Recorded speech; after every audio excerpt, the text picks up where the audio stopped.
Avec son projet de révision constitutionnelle, le président de la République, M. Macky Sall, vient d'ouvrir une nouvelle ère dans la réduction du mandat présidentiel pour sortir des chantiers battus. Ceci conformément à une promesse qu'il avait tenue au cours des élections présidentielles de 2012 qui l'ont porté haute la main à la magistrature suprême. Voilà un devoir moral de réduire son mandat de 7 à 5 ans, a fait couler beaucoup d'encre à cause des enjeux politiques que renferme la question. Toujours est-il que la question du mandat ne saurait point parasiter ou polluer la seule exigence qui vaille aujourd'hui, à savoir ce que dit l'article 27 de la Constitution. Il stipule la durée du mandat du président de la République est de 7 ans. Le mandat est renouvelable une seule fois. Cette disposition ne peut être révisée que par loi référendaire. À la considération de la disposition de cet article 27, la voie à suivre semble clairement mentionnée dans la Constitution, même si, encore une fois de plus, on assiste à des interprétations différentes en la matière des spécialistes du droit constitutionnel. Saisine du Conseil constitutionnel et organisation d'un référendum. Ce principe doit transcender les débats de foire politicienne, car le président de la République, M. Macky Sall, a été élu fondamentalement sur la base de cette constitution.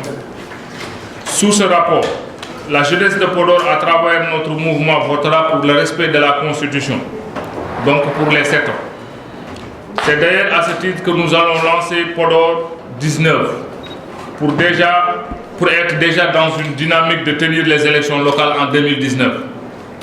Nous, jeunes, nous sillonnerons tous les recoins et recoins du département de Podor pour conscientiser les gens sur l'impérieuse nécessité, au principe du respect de la Constitution, de tenir les élections à cette date. Nous appelons tous les Podorois à se mobiliser davantage pour la réussite de cette nouvelle initiative pour aider le président à achever ces grands travaux qui sortent déjà de terre.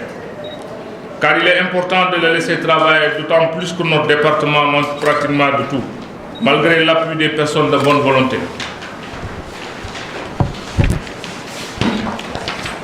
Podor va mal. On ne sera jamais fatigué de le rappeler. En plus de la défectueuse route qui relie notre département, nous sommes au regret de constater que les établissements sanitaires sont mal équipés, aux grandes dames des populations. S'y ajoute l'absence de certains médecins spécialistes, notamment de gynécologues, sages-femmes, dentistes.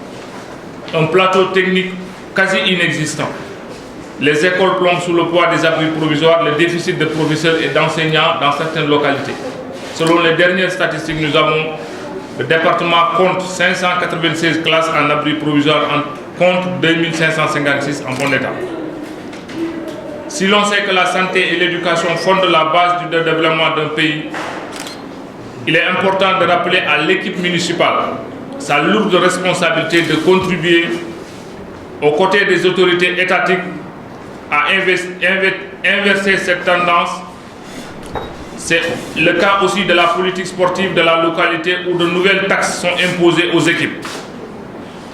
Et pourtant, la mairesse socialiste avait une longue liste de promesses prétendues sortir le département de l'Ornière. Le conseil municipal n'est pas dans une bonne dynamique de relever les défis actuels. C'est pourquoi nous l'invitons au respect de ses engagements. Malgré cette situation déplorable de la localité, il existe encore des personnes de bonne volonté, contrairement à la maire, pour impulser le département vers le développement de par leur action.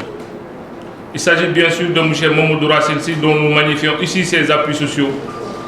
À titre d'exemple, la création d'emplois pour les jeunes, l'achat sur argent propre d'un appareil qui permet désormais aux Podorois de faire leurs analyses sur place, la climatisation de toutes les salles d'hospitalisation, la mise à disposition des étudiants d'un immeuble et un soutien constant pendant toutes les fêtes religieuses.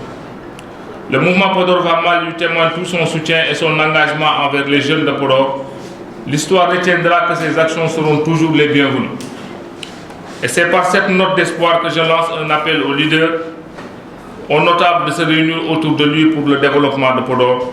Je vous remercie de votre L'Errol.net, s'informer en temps réel. Site d'information exclusive numéro 1, www.lerrol.net. Un nouveau look de l'Errol.net, une valeur sûre du journalisme en ligne. 12 journalistes, des reporters sur le terrain, dont des anciens éléments, des renseignements généraux pour les investigations, des enquêtes fouillées, des reportages choc et une rubrique People riche en infos, sans oublier la Web TV.